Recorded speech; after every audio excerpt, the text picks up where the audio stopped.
Bienvenidos, tercera parte de la certificación AZ900, preguntas de la 60 a la 90. Ya tenemos cerca, vamos ya cerca a completar 100 preguntas. Así que vamos por muy buen camino, sin más rodeos, ya conocen la dinámica, preguntas, respuestas, contexto de cada una, explicación de cada una. Así que comencemos. Pregunta 61. Necesitas asegurarte de que cuando los usuarios de Azure Active Directory se conecten a Azure Active Directory desde Internet utilizando una dirección IP anónima, se les solicita automáticamente cambiar su contraseña. ¿Qué servicio de Azure debería recomendar? A. Azure Active Directory Connect Health. Azure Active Directory Privileged Identity Management. C. Azure Advanced Threat Protection. D. Azure Active Directory Identity Protection. La respuesta para esta pregunta es la opción D, que es Azure Active Directory Identity Protection. ¿Por qué? Porque Azure Identity Protection es una característica del directorio de Azure que nos permite detectar riesgos de seguridad potenciales relacionados con las identidades de los usuarios y configurar las respuestas automáticas. Una de las capacidades de Azure Active Directory Identity Protection es la de establecer políticas que pueden forzar a los usuarios a cambiar su contraseña si se detectan un inicio de sesión sospechoso. Podría ser el caso, por ejemplo, de una dirección IP anónima. Las otras opciones no aplican para la situación presentada. ¿Por qué? La opción A, que es Connect Health, esta es una herramienta que ayuda a monitorear y mantener la salud de la sincronización de Azure Active Directory, pero no maneja la protección de identidades en la manera que requiere la pregunta. La opción B, que es el Privileged Identity Management, este se utiliza para administrar, controlar y monitorear el acceso dentro de Azure Active Directory, Office 365 y otras aplicaciones de Microsoft Online Service, y se enfoca en el manejo de identidades privilegiadas, pero no en la detección automática de inicios de sesión riesgosos o el cambio de contraseñas correspondiente como lo solicita la pregunta. La opción C, que es Azure Advanced Threat Protection, esta es una solución de seguridad que ayuda a proteger a la organización de los ataques avanzados, pero no está diseñada específicamente para gestionar los cambios de contraseñas basados en la detección de direcciones IP. Por ende, la opción que más se nos acoge a la pregunta es la opción D, que es Azure Active Directory Identity Protection. Pregunta 62. Tu compañía planea desplegar varios servidores web y varios servidores de bases de datos en Azure. Necesita recomendar una solución de Azure para limitar los tipos de conexiones de los servidores web a los servidores de bases de datos. ¿Qué deberías incluir en la recomendación? A. Grupos de seguridad de red. B. Azure Service Bus. C. Una puerta de enlace a red local. O D. Un filtro de ruta. La respuesta correcta para esta pregunta sería la opción A, que es los grupos de seguridad de red. Estos, en Azure, como lo hemos visto en preguntas anteriores, son una herramienta que nos permite administrar el acceso a los recursos de una red virtual, lo que incluye permitir o denegar el tráfico de red hacia los recursos basados en un conjunto de reglas de seguridad. Podemos usar los grupos de seguridad de red para controlar el acceso y el tráfico entre los servidores web y los de bases de datos, asegurándonos de que solo los tipos de conexiones deseados sean los permitidos. Las otras opciones no tienen el propósito específico de limitar los tipos de conexión. Por ejemplo, Azure Service Bus, que es un servicio de mensajería que facilita la comunicación entre aplicaciones y servicios, pero no controla el tráfico de red directo entre los servidores. La opción C, que es una puerta de enlace de red local, se usa para conectar una red local a una red virtual de Azure a través de una VPN, lo que no es aplicable para el control de tráfico entre los servidores dentro de Azure. La opción D, que es un filtro de ruta, se utiliza para influir en el enrutamiento del tráfico dentro de una red virtual, pero no para restringir o permitir conexiones específicas. Entonces, ya sabemos que para restringir y controlar el acceso específico entre los servidores web y los servidores de bases de datos de Azure, definitivamente nos iríamos por la opción A, que es un grupo de seguridad de red. Pregunta 63. Los grupos de recursos parte subrayada, proporciona a las organizaciones la capacidad de gestionar el cumplimiento de los recursos de Azure a través de múltiples suscripciones. Opciones: no requiere cambio. Grupo B, grupos de gestión. C, políticas de Azure. D, planos de Azure App Service. En este caso, el enunciado lo que hace es centrarse específicamente en la capacidad de gestionar el cumplimiento de los recursos de Azure. Entonces, si revisamos las opciones, bajo esta luz, la opción C, que es la opción de las políticas de Azure, el Azure Policies, sería la respuesta correcta. ¿Por qué? Las políticas de Azure son las que nos permiten definir reglas y efectuar el cumplimiento de estas reglas para los recursos de Azure y así poder aplicarlo y también se pueden aplicar a través de múltiples suscripciones. Las políticas de Azure son una herramienta básicamente clave para la gobernanza de los recursos, permitiéndonos a nosotros y a las organizaciones asegurar de que los recursos que tenemos en Azure se adhieran a los estándares corporativos y los requisitos de cumplimiento. ¿Esto qué hace? Esto también incluye la posibilidad de evaluar la configuración de los recursos, la identificación de aquellos que no cumplen con las políticas definidas y la ejecución de acciones correctivas. Recordemos también que estas son reglas que se establecen para los recursos en las suscripciones de Azure y que pueden ser aplicadas tanto a nivel de suscripción individual como a través de grupos de gestión. Pregunta 64. Tu red contiene un bosque de Active Directory donde el bosque contiene 5.000 cuentas de usuario. Tu compañía planea migrar todos los recursos a una red de Azure y cerrar el centro de datos local. Necesita recomendar una solución para minimizar el impacto de los usuarios después de la migración planeada. ¿Qué debería recomendar? A. Implementar Azure Multi-Factor Authentication. B. Sincronizar todas las cuentas de usuario de Active Directory con Azure Active Directory. C. Instruir a todos los usuarios para que cambien su contraseña. D. Crear una cuenta de usuario invitado en Azure Active Directory para cada usuario. La opción que mejor se nos alinea con el objetivo de minimizar el impacto para los usuarios al momento de la transición del directorio local al directorio de Azure sería la opción B, que es sincronizar todas las cuentas de usuario de Active Directory con Azure Active Directory. Ahora, la sincronización de las cuentas nos permite a los usuarios mantener sus credenciales actuales y acceder a todos los recursos de Azure y de Office 365, proporcionando que la experiencia de migración del usuario sea coherente y reduciendo la fricción durante la migración. Esta no requiere que los usuarios cambien sus contraseñas o aprendan nuevos procedimientos de inicio de sesión, lo cual también podría minimizar el impacto en la rutina de trabajo. Ahora, las otras opciones no están directamente relevantes o no son relevantes para minimizar el impacto de los usuarios durante la migración. Por ejemplo, la opción A, que es implementar el Azure Multi-Factor Authentication. Esta, si bien es una buena práctica de seguridad, pero no aborda la continuidad de acceso del usuario durante la migración. La opción C, que es instruir a todos los usuarios para que cambien sus contraseñas, sí podría ser parte de la política de seguridad, pero post-migración. Pero por sí sola no ayuda a la transición de los usuarios de un directorio local a un directorio en la nube. La opción D, que es crear una cuenta de usuario invitado en Azure Active Directory, básicamente es una barbaridad, porque no sería nada práctico ni necesario para los usuarios existentes y podría complicar innecesariamente el proceso de migración. Así que por lo tanto la recomendación que es más adecuada para minimizar el impacto de los usuarios sería la opción B, sincronizar todas las cuentas de usuarios de Active Directory con Azure Active Directory. Pregunta 65. Desde control de acceso, parte subrayada, puedes ver qué usuario apagó una máquina virtual específica durante los últimos 14 días. A. No se requiere cambios. B. Azure Event Hubs. C. Azure Activity Log. D. Azure Service Health. En este caso, la opción correcta es la opción C, que es Azure Activity Log. ¿Por qué?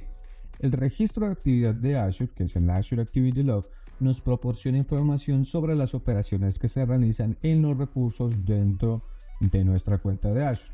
Esto que incluye eventos como iniciar o detener una máquina virtual y la información de quién llevó a cabo dicha opción. Las otras opciones no son tan relevantes o no especifican para ver quién apagó o encendió una máquina virtual. Ejemplo, la opción B, que Steven Hub es un servicio de ingesta de datos a gran escala que puede recolectar y procesar millones de eventos por segundo, pero no es específicamente para un registro de actividad de usuarios en Azure. La opción D, que es Azure Service Head, nos proporciona información sobre los servicios de salud de Azure, incluidos los servicios de mantenimiento y los incidentes de servicio, pero no detalla acciones de los usuarios en las máquinas virtuales. Así que por lo tanto la opción correcta es la opción C, que es Azure Activity Log. Pregunta 66. ¿Qué servicio proporciona filtrado de tráfico de red a través de múltiples suscripciones de Azure y redes virtuales? A. Azure Firewall. B. Un grupo de seguridad de aplicaciones. C. Protección contra DDoS de Azure. O D. Un grupo de seguridad de red. En este caso la opción correcta es la opción A. ¿Por qué? Porque es Azure Firewall.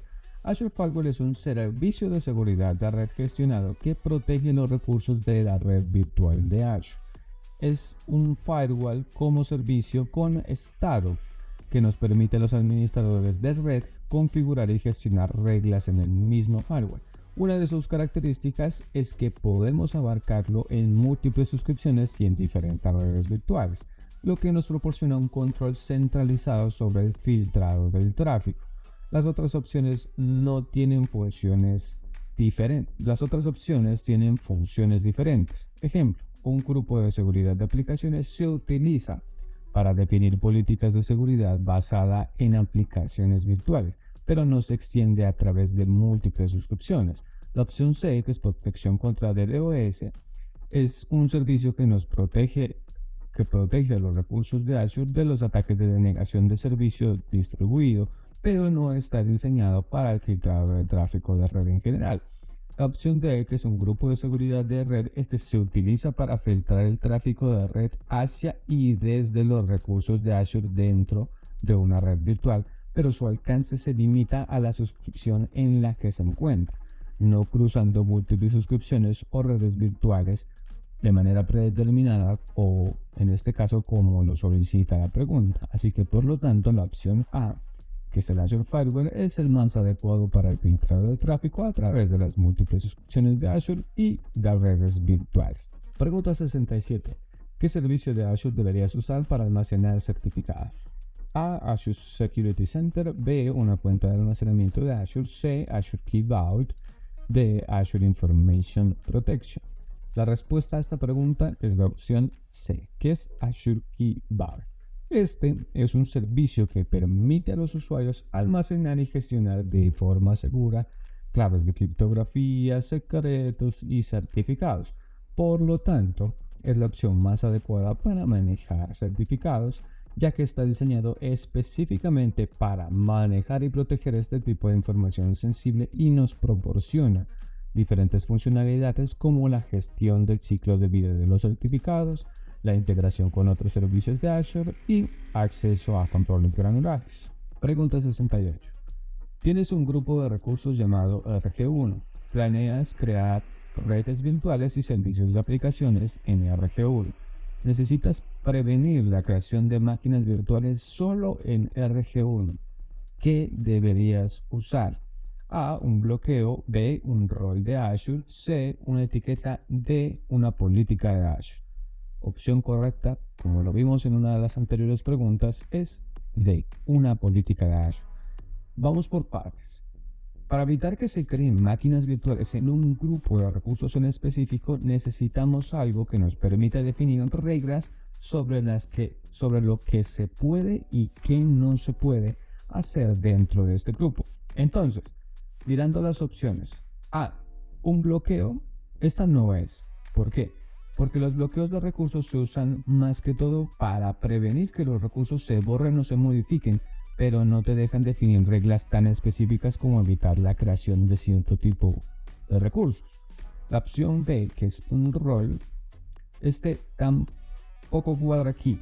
¿Por qué? Los roles definen qué acciones pueden y no puede hacer una persona sobre los recursos, pero no te dejan poner una regla específica para bloquear la creación de un tipo de recurso. La opción C, que es una etiqueta, esta es útil, pero para organizar los recursos. O sea, podemos ponerles información adicional y tal, pero no está definida para controlar la creación de los recursos. Y la opción D, pues que es una política de Azure, es la que más tiene sentido en este caso. O sea, con una política podemos decir como aquí no queremos máquinas virtuales y Azure se encargará de que nadie pueda crearlas en el RG1, que es en el grupo de recursos específico. Entonces, la respuesta que sí nos encaja es la opción D, que es una política de Azure. O sea que con esta definimos la regla y listo. O sea, nadie podrá crear máquinas virtuales en la RG1, pero sí podrán crear redes virtuales y servicios de aplicaciones y demás cosas como se tiene planeado. Pregunta 69. ¿Qué puede encriptar Azure Information Protection? A. Tráfico de red. B. Documentos y mensajes de correo electrónico. C. Una cuenta de Azure Storage. D. Una base de datos de Azure SQL. Ahora, la respuesta correcta aquí es la opción B, que es documentos y mensajes de correo electrónico. ¿Por qué? Azure Information Protection es una solución que nos ofrece Microsoft para clasificar y proteger documentos y correos electrónicos aplicando etiquetas a la información basadas en su sensibilidad. No se usa para encriptar tráfico de red, cuentas de almacenamiento directamente ni bases de datos SQL. Lo que hace es ayudarnos a mantener el control sobre los datos cuando estos se comparten, enviando por correo o guardándolos en algún lugar. Así que, si nosotros pensamos en proteger los documentos y correos electrónicos importantes para nuestra empresa o en la empresa que estamos trabajando, Azure Information Protection sí es una herramienta que nos puede ayudar a tener esto en cuenta. Ahora, pensemos esto que es como ponerle un candado digital a los archivos para que solo los ojos correctos los puedan ver. Pregunta 70. ¿Qué deberías usar para evaluar si el entorno de Azure de tu empresa cumple con los requisitos regulatorios? A. El sitio web del Knowledge Center. B. La sección de Advisor del portal de Azure. C. Compliance Manager desde el Security Trust Portal. D. La sección de Security Center desde el portal de Azure. Opción correcta, C. El Compliance Manager desde el Security Trust Portal. ¿Por qué? Esta es una herramienta que está específicamente diseñada para ayudarnos a comprender, gestionar y reducir los riesgos de cumplimiento con las regulaciones. Ahora, este nos da unas vistas de las evaluaciones de cumplimiento y nos permite realizar un seguimiento a las acciones necesarias para mantener o alcanzar el cumplimiento de las normativas. Ahora, hablemos de por qué las otras opciones no son correctas. Primero, opción A, el sitio del Knowledge Center. Este es más bien un recurso para aprender y obtener información, pero no está diseñado para realizar evaluaciones de cumplimiento regulatorio. La opción B, que es la sección de Advisor del portal de Azure, nos ofrece recomendaciones personalizadas para optimizar los recursos de Azure, aunque algunas de estas recomendaciones, si bien podrían estar relacionadas con el cumplimiento, no es una herramienta de evaluación de cumplimiento como tal. La opción D, que es el Security Center en el portal de Azure, nos ayuda a prevenir, detectar y responder a las amenazas de seguridad.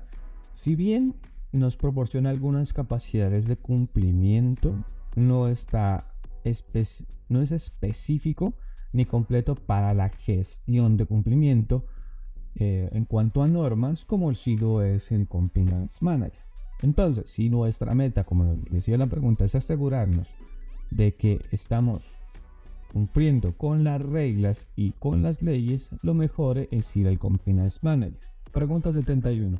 Tu compañía implementa políticas de Azure parte subrayada para agregar automáticamente una marca de agua a documentos de Microsoft Word que contienen información de tarjetas de crédito. A. No se necesita cambio. B. Protección de DOS. C. Azure Information Protection. D. Protección de identidad de Azure Active Directory. En este caso, respuesta correcta, como vimos también en una pregunta pasada, es la opción C. Azure Information Protection. ¿Esto por qué? Esto es porque Azure Information Protection es una herramienta que se usa para clasificar y proteger documentos y correos electrónicos, y también tiene la capacidad de aplicar marcas de agua automáticamente a los documentos. Esto puede incluir etiquetar documentos que contienen información sensible, como las tarjetas de crédito, y es exactamente para lo que se usaría en este contexto. Ahora, las demás opciones no son correctas. ¿Por qué? Opción A, que no se necesita cambio. No es correcto porque el enunciado no especifica qué servicio de Azure se está utilizando para agregar las marcas de agua. La opción B, que es protección de DOS, no tiene nada que ver con el etiquetado y la protección de documentos. Como ya lo hemos visto, se trata de una medida de seguridad para proteger redes y servicios contra ataques de denegación de servicio distribuido. Y la opción D, que es protección de identidad de Azure Active Directory, se enfoca en la seguridad de identidad y de accesos, pero no en la clasificación y protección de documentos. Así que Azure Information Protection es como tener ese guardia de seguridad que, además de nos chequea las identificaciones, también se asegura de sellar todos los documentos importantes para que solo los ojos correctos sepan que estos son, primero, documentos confidenciales y que deben ser tratados con cuidado. Pregunta 72. Desde Azure Monitor puedes ver qué usuario apagó una máquina virtual específica en los últimos 14 días. Esta partecita iba a subrayar, en este caso me he olvidado de subrayarla. Es pregunta 72 desde Azure Monitor. Opciones. No se necesita cambio. B, Event Hub. C, Activity Log de Azure Service Share. En este caso ya lo vimos también en otra pregunta y es la opción C, que es Azure Activity Log. Este es el registro de actividad de Azure, valga la redundancia, que es donde podemos encontrar toda la actividad que ocurre dentro de nuestro entorno de Azure, incluyendo que las operaciones que se han llevado a cabo en las máquinas virtuales, sea como iniciarlas, apagarlas o quién ha realizado alguna acción. Aquí va el porqué de las otras opciones no son correctas. Opción A, que es no se necesita cambio. No es correcta porque Azure Monitor por sí mismo es una herramienta amplia que abarca varios servicios para el monitoreo, pero la pregunta específica es por una acción de un usuario, lo cual se detalla en el Azure Activity Log. La opción B, que es el Event Hubs, como ya lo vimos, es un servicio de ingesta de datos a gran escala para procesar y almacenar millones de datos por segundo, pero no está diseñada para proporcionar información detallada sobre las acciones de los usuarios en recursos específicos de Azure. La opción D, que es Azure Service Health, nos proporciona una lista de salud de los servicios de Azure, incluyendo los mantenimientos, problemas en la infraestructura, pero no sobre las acciones de los usuarios sobre las máquinas virtuales. Y el Azure Activity Log, haciendo un símil, sería como un libro de registro en una portería donde queda constancia de quién entró y quién salió.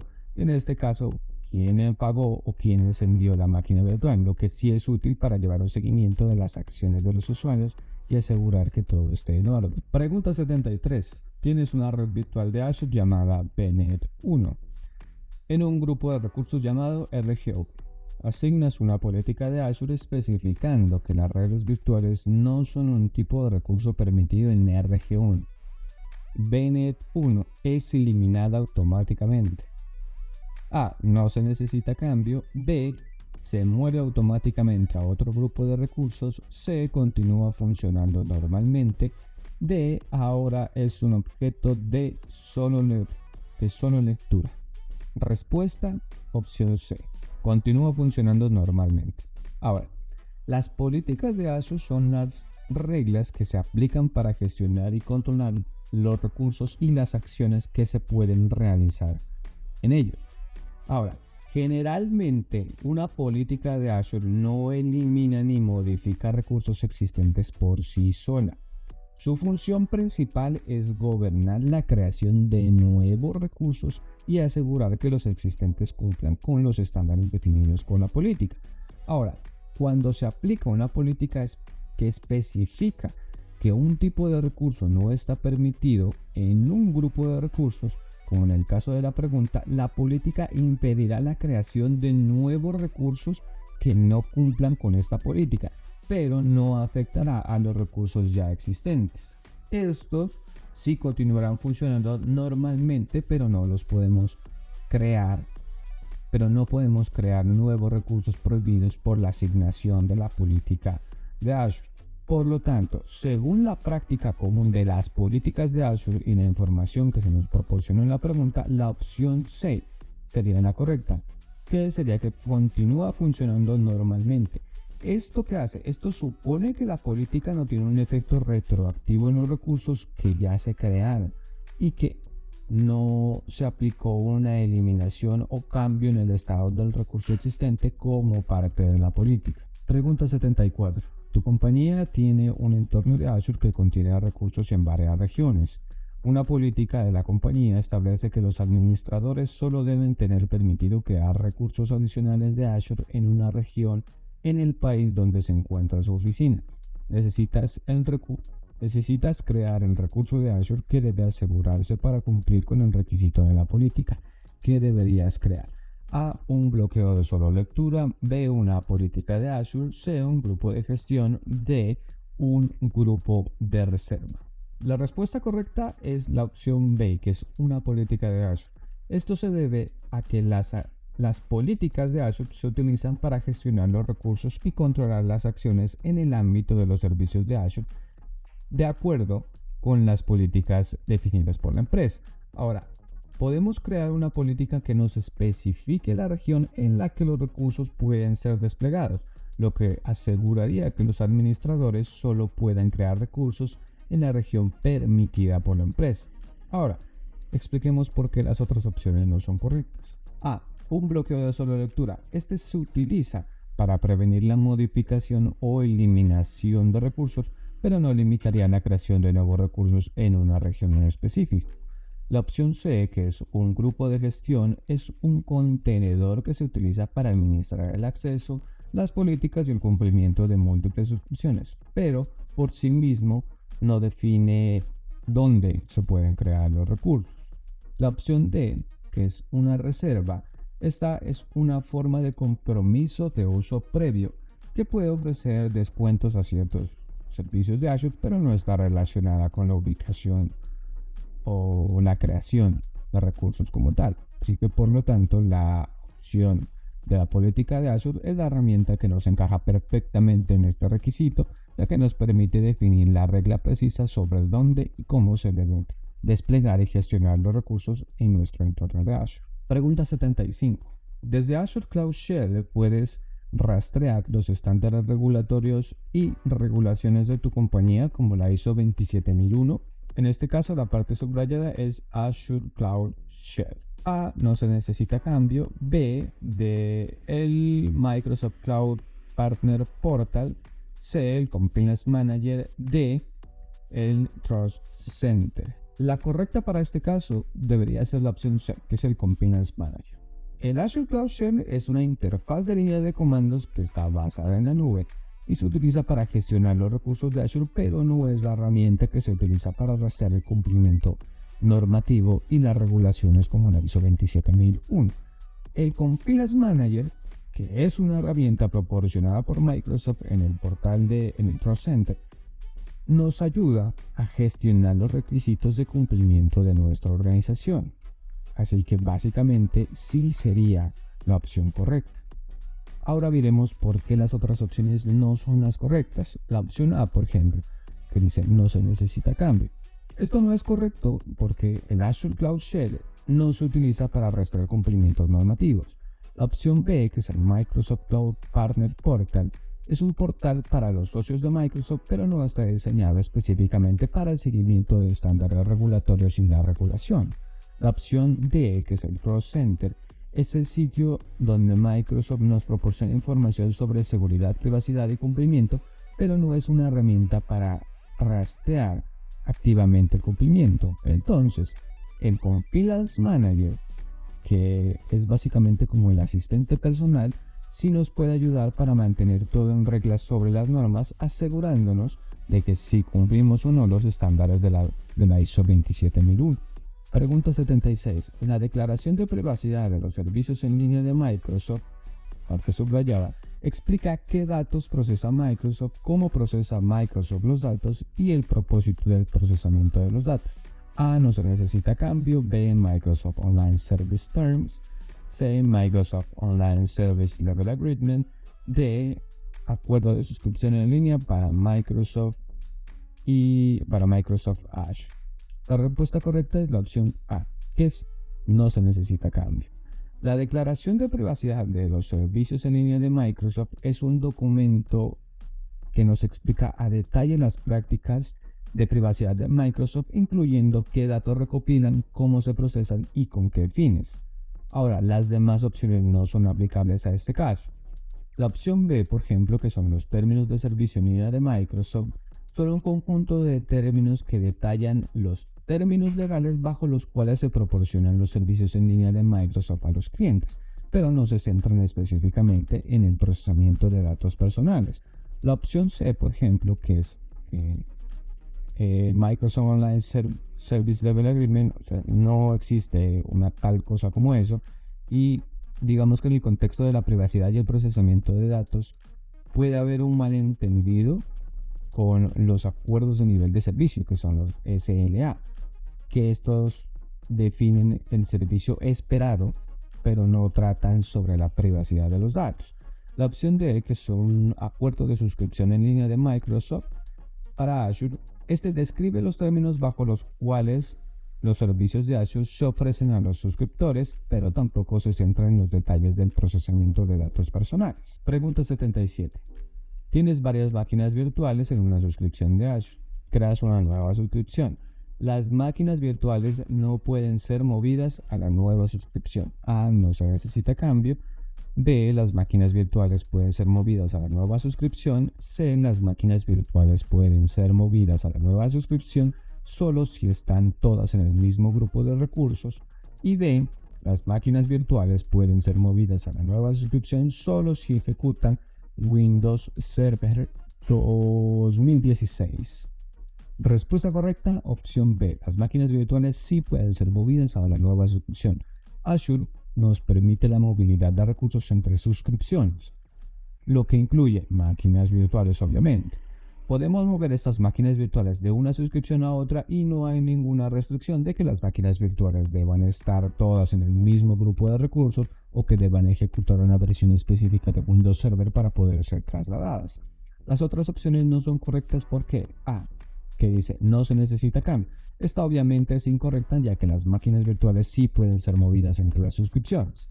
La opción C, por ejemplo, aunque mover recursos que están en el mismo grupo de recursos puede ser más sencillo, no es un requisito para poder mover las máquinas virtuales a una nueva suscripción, como nos lo está pidiendo en la pregunta.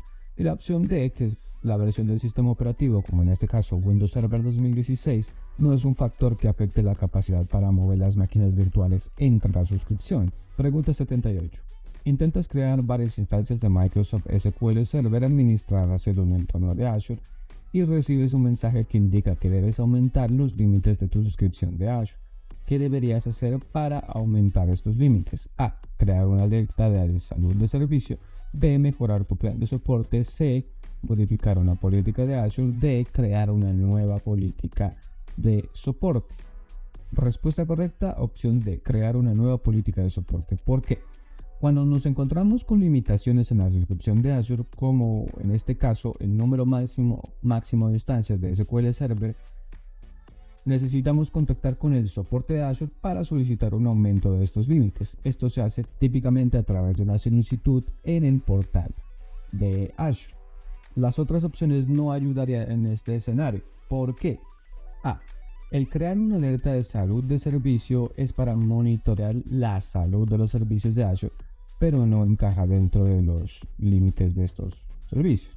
La opción B, que es mejorar el plan de soporte, podría darnos un acceso al soporte, pero más rápido o a tener más opciones de soporte, pero por sí mismo no aumentaría los límites de la suscripción. La opción C, que es modificar una política de Azure, no es aplicable en este caso, ya que las políticas se utilizan para gestionar y auditar los recursos dentro de Azure, pero no controlan los límites de la suscripción. Entonces, si nosotros queremos resolver el inconveniente de la pregunta, debemos ir al portal de Azure, encontrar la sección de soporte y enviar una solicitud explicando que necesitamos aumentar los límites de la suscripción que tenemos actualmente para poder crear nuevas instancias de SQL Server. Pregunta 79. Tu compañía tiene 10 oficinas. Planeas generar varios informes de facturación desde el portal de Azure. Cada informe contendrá la utilización de recursos de Azure de cada oficina. ¿Qué característica de administrador de recursos de Azure deberías usar antes de generar los informes? A. Etiquetas. B. Plantillas. C. Bloqueos. D. Políticas. Respuesta correcta, opción A, etiquetas. Las etiquetas en Azure son pares, algo al estilo clave valor, que podamos asignar a los recursos y a los grupos de recursos. ¿Esto qué hace? Pues que nos permite categorizar los recursos y asignarles metadatos y luego podemos utilizar estos metadatos para organizar y consolidar la información de facturación por oficina. Por ejemplo, podríamos etiquetar los recursos como Oficina Bogotá u Oficina Medellín y luego filtrar los informes de facturación en función de estas etiquetas para ver la utilización de cada ubicación específica. Las otras opciones no son aplicables para la generación de informes de facturación. ¿Por qué? Ejemplo, las plantillas de Azure, que es la opción B, estas se utilizan para desplegar recursos de manera consistente y con una configuración estándar, pero no para el seguimiento de los recursos de Azure. La opción C, que es los bloqueos, estos se utilizan para proteger a los recursos de Azure de ser modificados o eliminados accidentalmente, pero no tienen ninguna relación con el tema de la facturación o de los informes. Opción D, que es las políticas de Azure. Ya hemos visto cuántas preguntas de políticas, que son las reglas que se aplican a los recursos para garantizar el cumplimiento de los estándares que tiene la empresa, pero tampoco son usadas para la generación de informes o de facturación. Así que por lo tanto, para organizar y reportar el gasto de una forma en la que podamos distinguir entre diferentes oficinas de nuestra empresa, las etiquetas son la mejor opción. Pregunta 80. Despliegas un recurso de Azure. El recurso se vuelve no disponible por un periodo extendido debido a una interrupción del servicio. Microsoft automáticamente reembolsará tu cuenta bancaria. Parte subrayada. A. No se necesita cambio. B. Migrará automáticamente el recurso a otra suscripción. Y la opción C. Acreditará automáticamente tu cuenta. D. Enviará un código de cupón para que puedas canjear por otros créditos de Azure. Respuesta correcta, opción C. Acreditará automáticamente tu cuenta. ¿Qué quiere decir esto?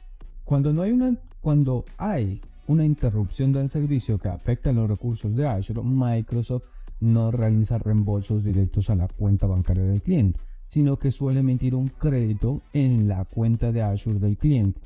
Es decir, este crédito puede utilizarse para futuras facturaciones o servicios dentro de Azure. Las otras opciones no son las prácticas estándar en este caso. Ejemplo, la opción A, que dice no se necesita cambio, es incorrecto porque Microsoft no reembolsa directamente a la cuenta bancaria del cliente. La opción B, que dice migrará automáticamente el recurso a otra suscripción, tampoco es correcto porque Microsoft no realiza migraciones automáticas de recursos entre suscripciones debido a las interrupciones del servicio. Y la opción D, que nos dice enviará un código de cupón para que puedas canjear por créditos de Azure, no es una forma estándar en la que Microsoft maneja los créditos por interrupciones del servicio. Así que por lo tanto la opción C es la que mejor describe lo que Microsoft haría en el caso de una interrupción de servicio que afecta a los recursos que hemos desplegado. Pregunta 81. ¿Tu compañía planea migrar a Azure?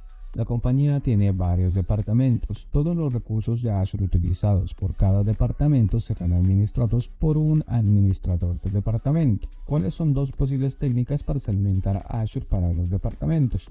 Cada respuesta correcta representa una solución correcta. No. Cada sección correcta vale un punto.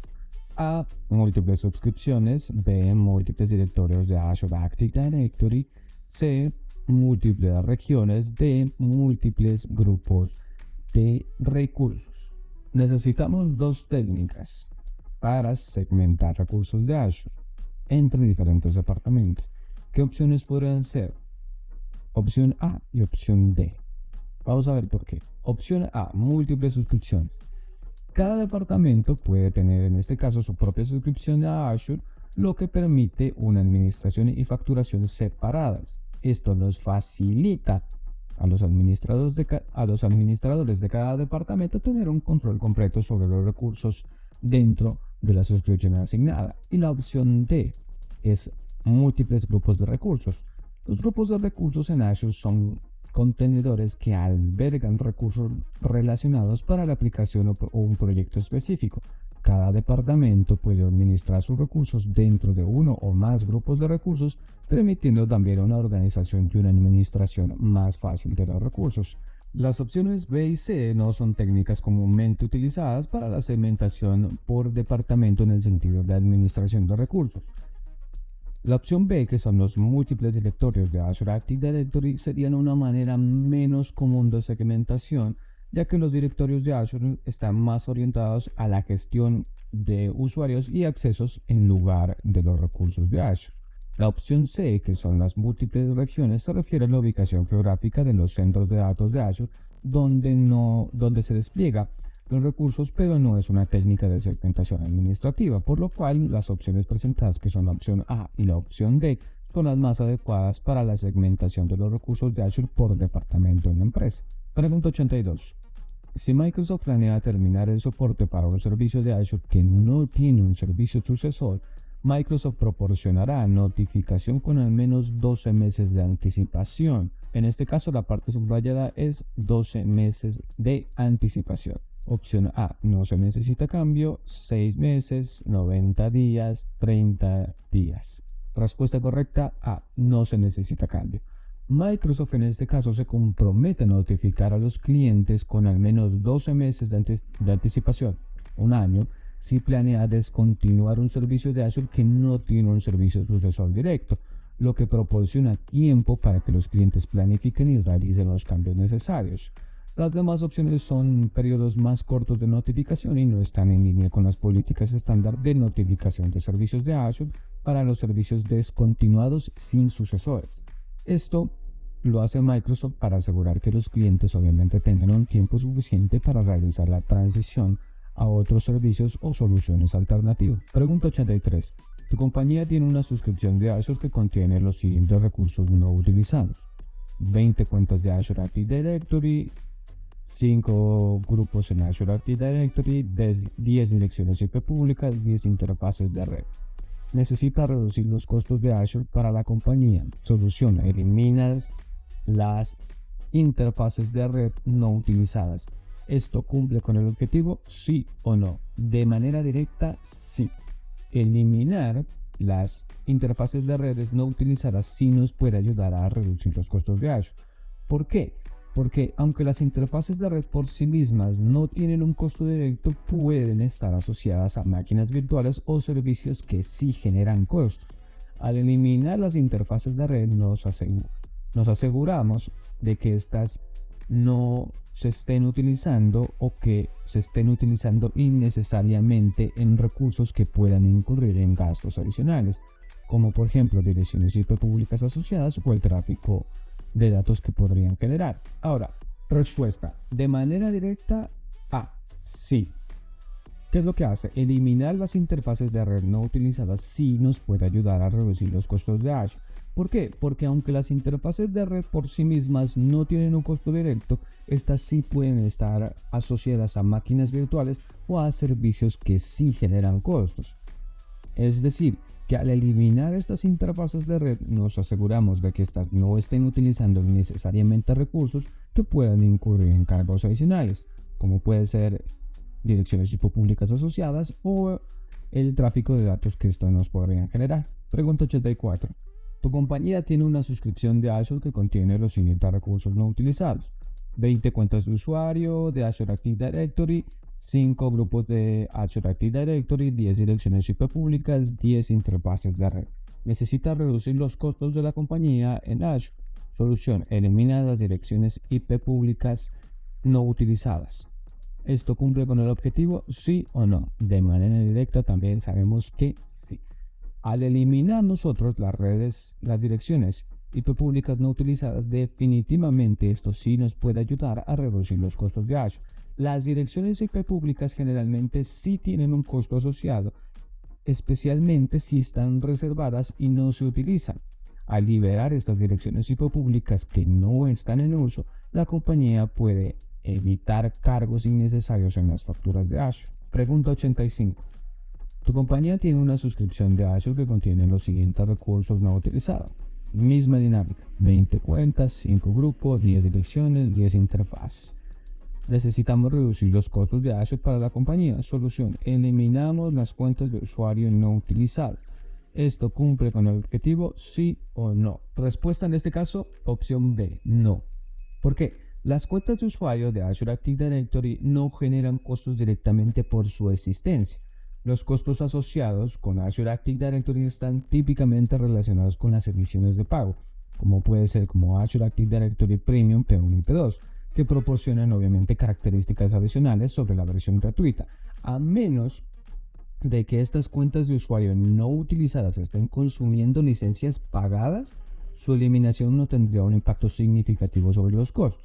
Así que para reducir los costos efectivamente en Azure, lo podemos hacer como vimos en las preguntas pasadas, sea liberando las direcciones IP públicas que no estén utilizadas, también eliminando las interfaces de red. Pregunta 86. Una solución de plan de soporte que te brinde información de mejores prácticas, estado de salud y notificaciones y acceso a 24/7 a la información de facturación al coste más bajo posible es un plan de soporte estándar. A. No se necesita cambio. B. Developer. C. Basic. D. Premier. Respuesta correcta en este caso, opción C, la Basic. El plan de soporte básico en Azure es el nivel de soporte más bajo y económico que Azure nos ofrece y nos proporciona acceso a información de soporte y los recursos en línea. ¿Esto qué incluye? Incluye los documentos de mejores prácticas y los grupos de discusión. También nos permite el acceso a la información de facturación y otros recursos de soporte esenciales. Las opciones B, D, que son Developer y Premier, respectivamente, son las más costosas y están dirigidas para diferentes escenarios con necesidades de soporte más avanzadas y directas. Por lo tanto, si buscamos el acceso a la información de las mejores prácticas, estado de salud, notificaciones y acceso 24/7 a información de facturación al menor precio posible dentro de los planes de Azure, el plan básico es el más adecuado. Pregunta 87. ¿En cuáles planes de soporte de Azure puedes abrir una nueva solicitud de soporte? A. Solo en Premier y Professional Direct. B. Solo en Premier, Professional Direct y Standard. C. Solo en Premier, Professional Direct, Standard y Developer.